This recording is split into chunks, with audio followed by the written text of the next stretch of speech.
Roguelike elements, interesting adventure and story moments, lots of choices, and something that looks like a Volvo? Does it matter if the graphics are quite 80s? Watch on and find out. My name is Thoraxe, and this is Strategy for Busy People. If you've got a few minutes, I'll tell you what to play. I saw Keep Driving by YCJY Games in a roundup of 2025 strategy games on YouTube and immediately thought, that looks like something I might like. I put just over 3 hours into figuring it out. The premise of the game is actually really super simple. You're a young person who just bought a car and is going to amuse yourself on an indeterminately long road trip. You pack some stuff in and set out on your journey and, well, that's pretty much the game. But don't worry, it's quite a bit more complicated than that. The game is fundamentally divided into two distinct phases: driving and being somewhere. Okay, that sounds like a super lame description, but as you'll see, it's not really all that much more than that. When you first set out from home, you are doing the driving thing. You can only go to one place from your home, so there's not a whole lot to decide there. You do get a couple of interesting choices when you first start, namely in your vehicle selection, your starting skill buffs, and what relationship you have with your parents.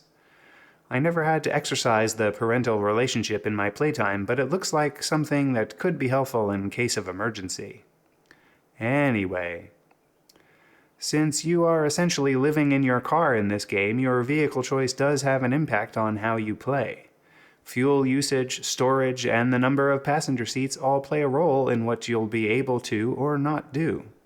It will make sense soon. Okay, to the driving. As you drive along the road, you will have encounters of all different types. These are a lot like battles in a traditional JRPG, but the attacking part is sort of puzzly matchmaking game.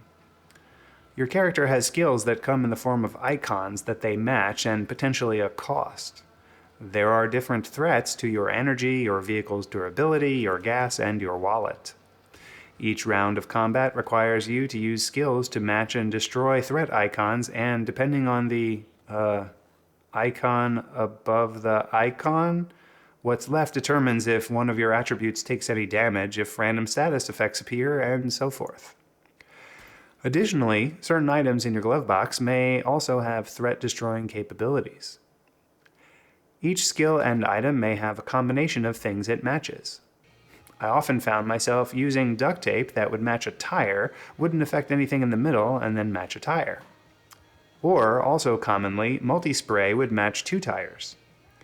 I also had a skill that would change what it matched depending on the road type, and that was useful for certain road types, like country roads, but ended up not being all that useful for motorways because I didn't often encounter money threats.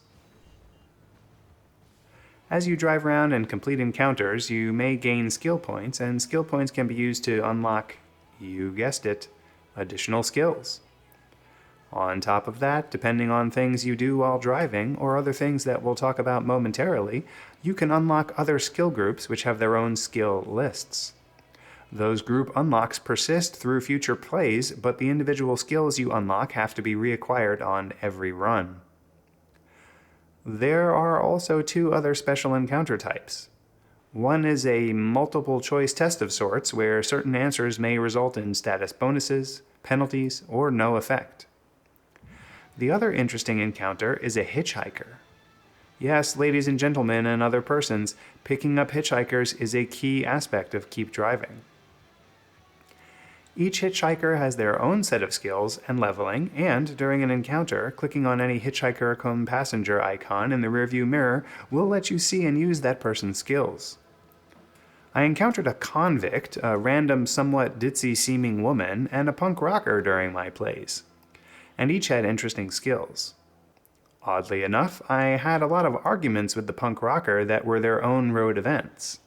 The punk rocker also had a dog which took up a seat, and no one would sit on either side of the convict. Convenient, given that the sedan had 3 back seats. Anyway, The hitchhikers typically have quests associated with them, such as bringing them to a specific place. You can kick out hitchhikers pretty much at any time. When my convict leveled up enough, I got this nasty wanted by the law status and some other things that I wasn't a huge fan of, so I kicked him out. Speaking of quests, since they involve going places, let's talk about those places.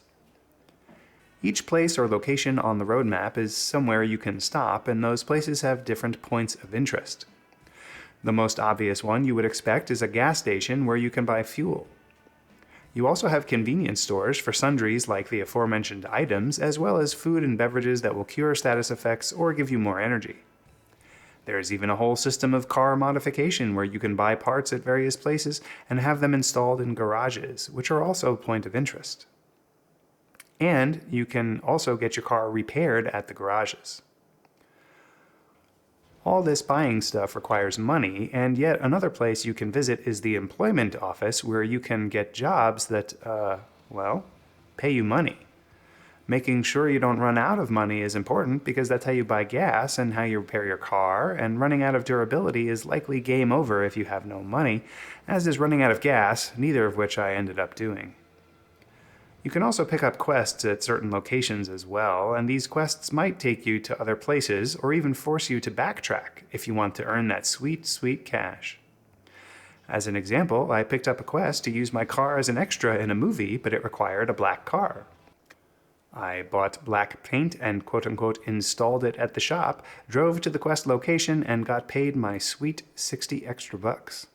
Then I blew it all on gas and some chewing gum. Lastly, your skills have a finite number of uses per period.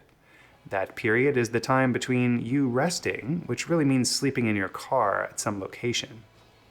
There are also cheap hotels in the game, which have the added benefit of curing your dirty status penalty because you can bathe there. I mean, for whatever reason, the game assumes you can't bathe at a gas station. I guess they've never heard of Buc-ee's. Before I give my final verdict, take a moment to like this video and subscribe to the channel. Don't forget to share it with your friends. Agree with me, disagree with me, or want to see other content? Let me know in the comments below. Want to try this game yourself? Check out my humble affiliate link below.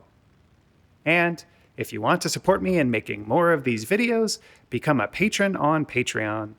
Your support really makes a difference. The final verdict.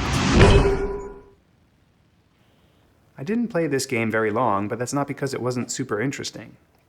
The exploration of the different skills and their combinations and trying to min-max status buffs and equipment buffs and keep yourself energized, keep your car together, and more were all a super interesting interplay of items. But in a weird way, I find these kinds of games somewhat stressful. The constant threat of failure in the form of running out of gas, durability, money, or other calamity is always looming, and the choice of trying to make it just one more stop to the gas station or doubling back is real. I mean, hell, I legitimately had to choose whether or not I was going to make it to Grandma's funeral. Although that was predicated on receiving an inheritance by making it on time. On my trademarked 3-point score scale of avoid, meh, and I forgot to eat, I sure as hell drank a lot of coffee to stay awake, and I used plenty of chewing gum to defeat those energy threats. But at the end of the day, while I did really like my time with Keep Driving, I was feeling a little too stressed out, but not road ragey. So I packed up my tent, which you can sleep in front of a gas station, apparently, and headed back home to start my real life as a software engineer.